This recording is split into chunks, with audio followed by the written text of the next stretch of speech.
What can I apply to my lawn to help control ticks, ants, and grubs? Look forward to your help. This is Jerry in Coldwater, Mississippi. Okay. So, Celeste, Mr. Jerry would love your help. Oh yeah, so he's got a lot of things going on there in that yard. So let's talk about the ticks first. Okay, so let's address ticks because each of these are going to need kind of a different approach. Good.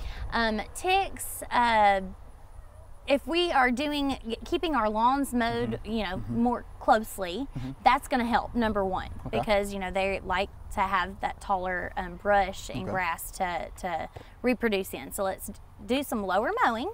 And then if we need to apply some products for control, there is a wide range of products available. Malathions, bifenthrins, permethrins. So, you know, I would just encourage them to go out to their, you know, local garden center and look for products that contain those active ingredients, and of course follow the label instructions there for treating their residential lawns for those. But yes, definitely have options out there for control of ticks.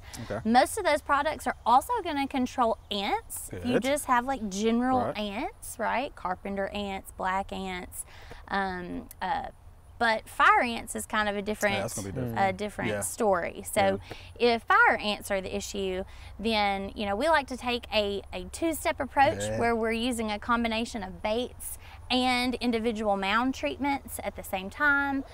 We've got some great publications on that folks can reference at our UT Extension Publications site.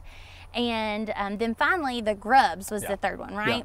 So grubs, here we're not targeting that adult life form. The grub is actually the larval form of that insect. And they are underneath the ground, feeding on decaying organic matter. Some are feeding on vegetation, you know, roots of vegetation. And there's lots of different kinds of white grubs. And so depending on what type of white grub you have is going to help us determine how we would treat that.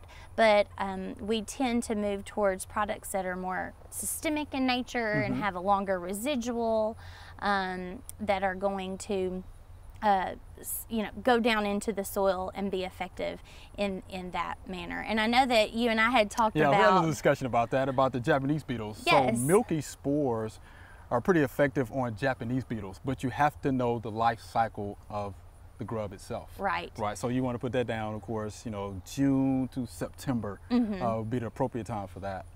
Oh, and that's really the ideal time to treat all of those types of white grubs. That's the window that you'd be looking at for applications. It's important to know because that's the beetle mates in May and June. Lays the egg, and then the grub starts. So you're targeting your grubs once it gets in the ground. That's exactly right. Again, life cycle. That's why it's so important. Thanks for watching. If you liked it, subscribe. We have hundreds of family plot videos for you to view.